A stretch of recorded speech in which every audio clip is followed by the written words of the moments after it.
Ladies and gents, Kurzgesagt, and this is We Will Fix Climate Change by the channel Kurzgesagt in a nutshell. Yes, another Kurzgesagt video. Our home is burning. Rapid climate change is destabilizing our world. It seems our emissions will not fall quickly enough to avoid a runaway warming, and we may soon hit tipping point that will lead to the collapse of the ecosystem and our civilization. Let's be honest. Look, it doesn't matter if you don't believe in climate change or whatever, right?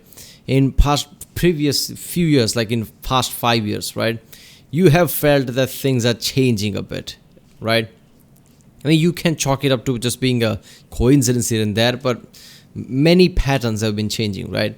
Even where I live, obviously I live in India, like I've said in the past, so this is a quite hot place, but not this hot, right? Right now there's some kind of a heat wave going on. It's a 43 fucking degrees, right? 43 degrees Celsius. It never gets this hot, right? So I've been seeing that a lot. It rains when it shouldn't, right? I've noticed that too. I remember I've lived in this city where I live for since I was born, right? And I remember past 15-20 years clearly how weather worked, right? As a kid, you just you remember all these things because you would go to school. There's a certain rainy season. I know there is a rainy season in India, not everywhere, but still, I've seen pattern changing in past 5 years a lot, and same things happening around the world. There are more and more tornadoes, more and more hurricanes than usually is. So yeah, let's go this one. What is this, man? This like what? First, there was a video by John Tron, then there is a Sets and Tech video, right? Now there is this Kurzgesagt video, internet historian video, all this video in less than a week. This is great. Let's watch it. Our home is burning. Rapid climate change is destabilizing our world. It seems our emissions will not fall quickly enough to avoid runaway warming, and we may soon hit tipping points that will lead to the collapse of ecosystems and our civilization. While scientists, activists, and much of the younger generation urge action, it appears most politicians are not committed to doing anything meaningful, while the fossil fuel industry still works actively against change. It seems humanity can't overcome its greed and obsession with short-term profit and personal gain to save itself. And so for many, the future looks grim and hopeless.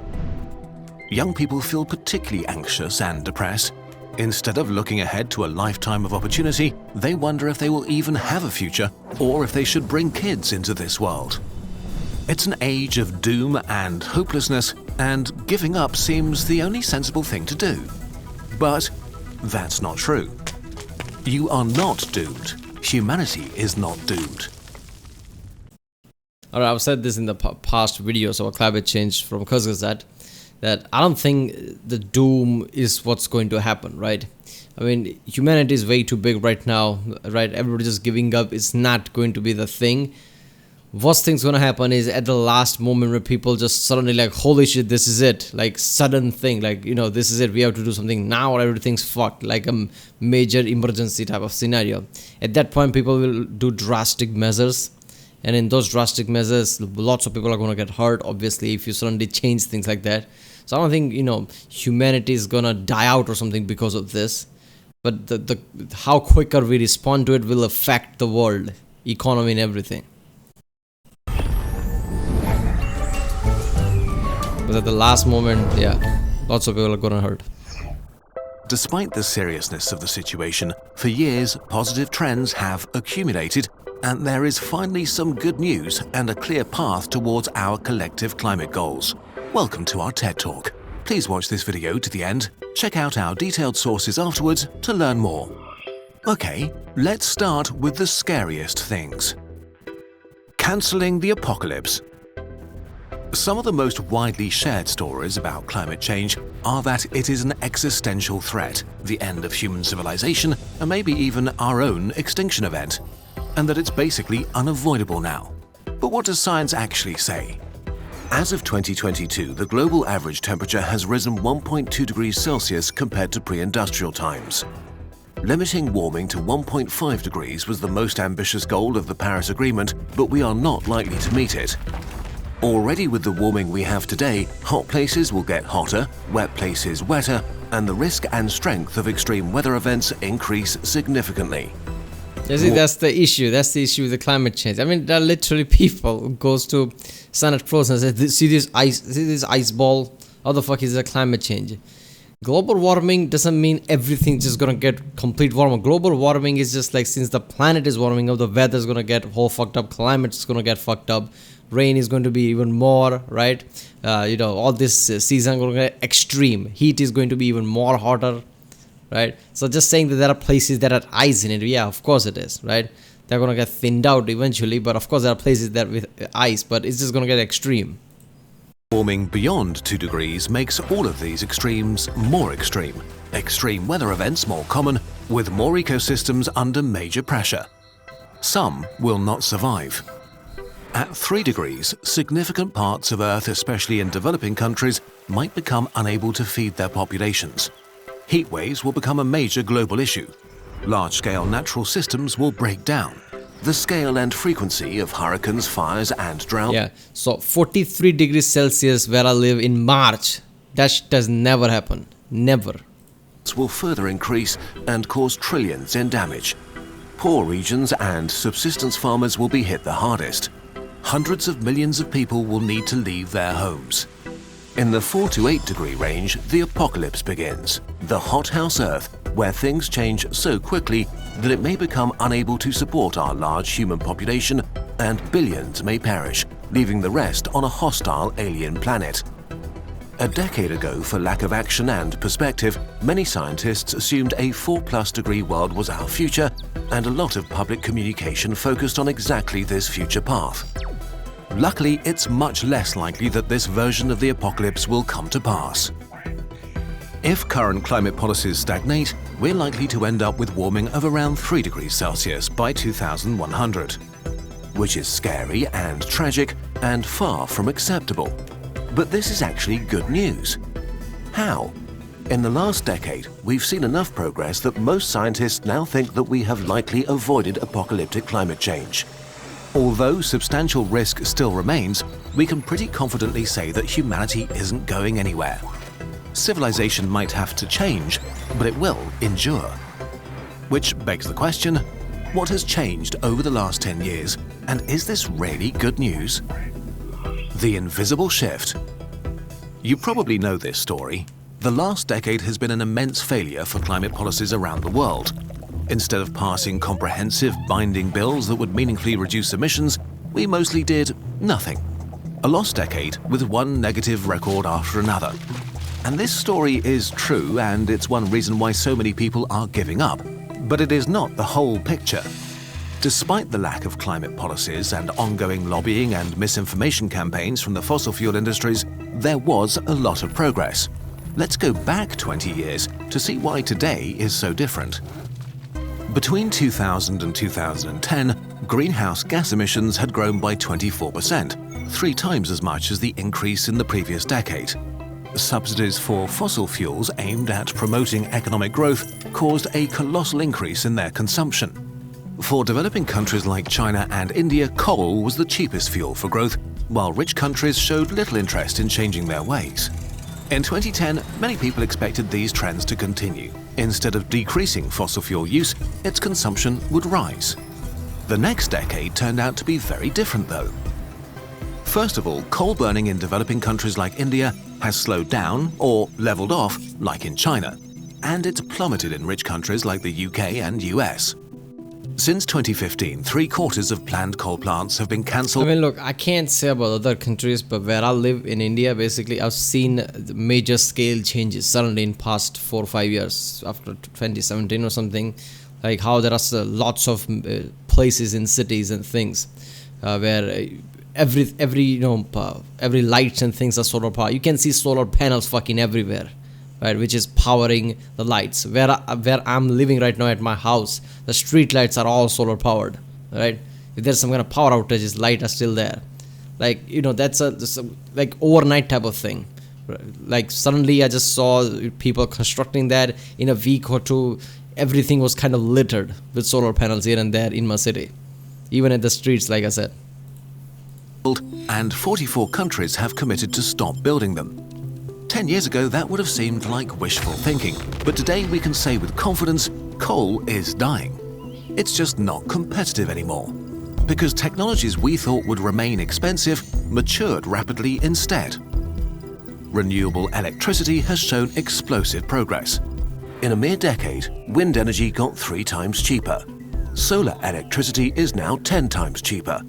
Cheaper than coal or any other fossil fuel burning power plant, despite the massive subsidies and global infrastructure propping up fossil fuels. 25 times more solar and nearly 5 times more wind electricity is produced today compared with 10 years ago, which is of course not nearly enough. One of the biggest obstacles is the variability of their power output. Renewables need a lot of energy storage to be a reliable power source, like expensive batteries. Storage Amazingly, is the issue. battery prices have decreased by 97% in the past 30 years, 60% in the last decade alone, which will serve all kinds of green technology like electric cars. Yeah, I think it was Bill Nye, the science guy or somebody, right? I think it was him. Yeah, who said that if you cover a place in the planet with a surface area of a France, which is not that big, if you look at the whole map of the whole planet, France is not that big, right? You can have any desert and just, take out that part, just big enough like France, and put solar panels there. That would supply entire world's energy, right?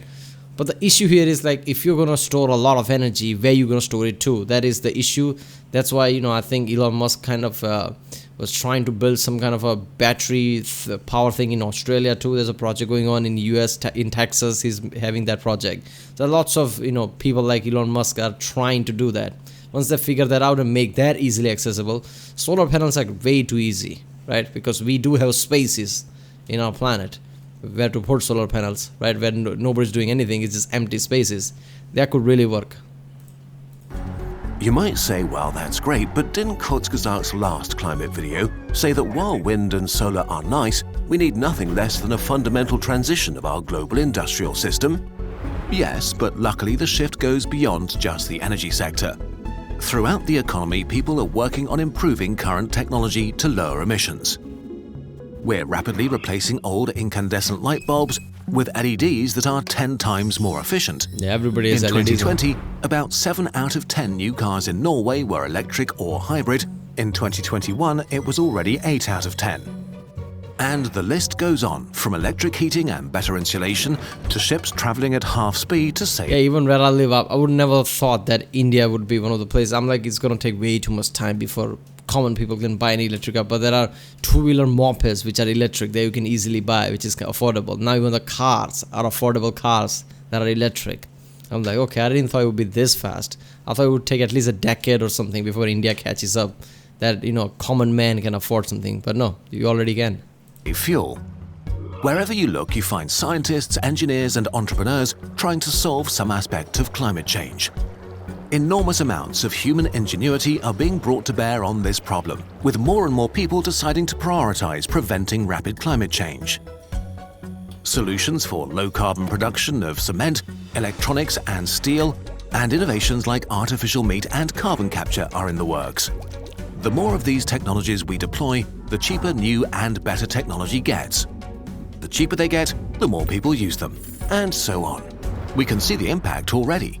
The domestic So that change is not linear, right? It's not gonna, at the start it's gonna feel slow, right?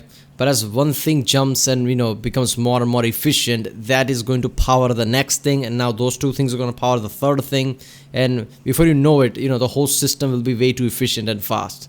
So the process isn't linear. At the start, it will feel slow. CO2 output of rich countries is falling without a major recession. Since the year 2000, the EU as a whole shows a 21% decrease, Italy 28%, the UK 35%, Denmark 43%. But the best news may be that emissions are no longer necessarily coupled with the economic growth. In the past, this was an inconvenient truth. To get richer, you had to emit more, which led to fierce arguments between developing and developed countries about the fairness of reducing emissions while their populations were still poor. But in the last decade, we've seen that it is possible to increase prosperity without increasing emissions. Emissions in the Czech Republic dropped 13%, while their GDP grew by 27%. France reduced their CO2 emissions by 14%, while increasing GDP by 15%. Romania saw an 8% decrease and 35% growth. And even the largest economy on Earth, the USA, decreased emissions by 4% while growing their GDP by 26%. Some of you may call this a numbers trick, that rich countries are just exporting emissions to poorer nations by moving the dirty parts of their economies like manufacturing. But even when we account for all of our imported goods, the numbers still look positive. It's no longer a matter of having to choose between prosperity and the climate, as it seemed to be a decade ago. Developing countries will profit from that because as rich countries pay for the expensive development. And see, the problem with that is that all the dying resources, certain people and companies have monopoly over that, and those same people has incentive to pay out certain people just so they can stay alive. Their industry can stay alive, right? And they have really good money. And the problem with that is lots of those people directly influences senators, right? And by donation or whatever. I don't know which video I saw that even showed that certain senators can even invest in certain companies here and there, right? I think it was real life lore video. So I don't know, man. There's always going to be a hurdle, right? I mean, if you can buy out people who only has the power to make changes in your country, how are you going to progress from that? Of green technologies, they can adopt them more cheaply. They can skip most of the high emission phase that today's rich countries went through. We are at the point where not decarbonizing is a bad business decision. And we haven't even really talked about solutions like carbon capture. In 2000, it didn't really exist. In 2022, that technology does exist and costs around $600 to remove 1 ton of CO2 from the atmosphere.